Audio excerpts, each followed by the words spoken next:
सूरज की पहली किरण जैसे ही गांव की मिट्टी से टकराई, मोहन की आंखें खुल गईं।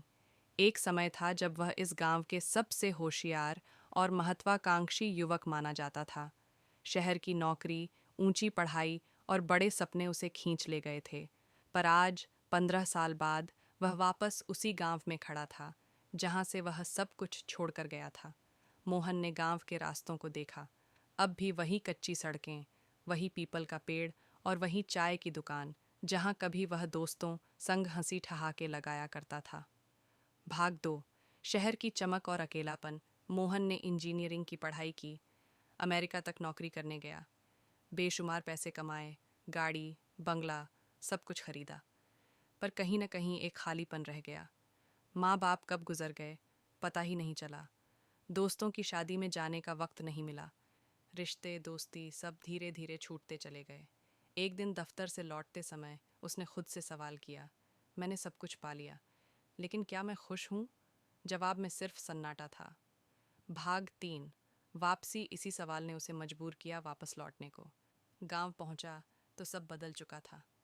कई पुराने चेहरे अब नहीं थे, जो थे वो बुजुर्ग हो चुके थे।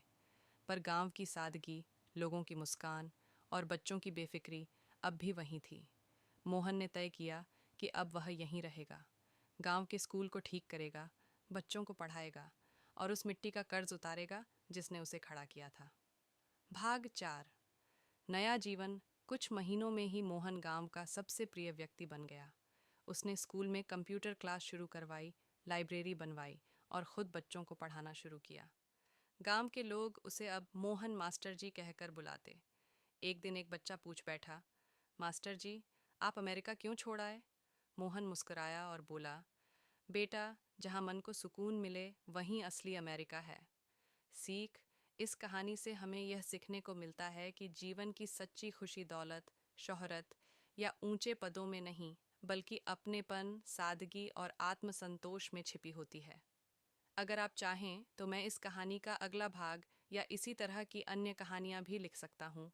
रोमांटिक, रहस्यमयी, पौराणिक या प्रेरणादायक।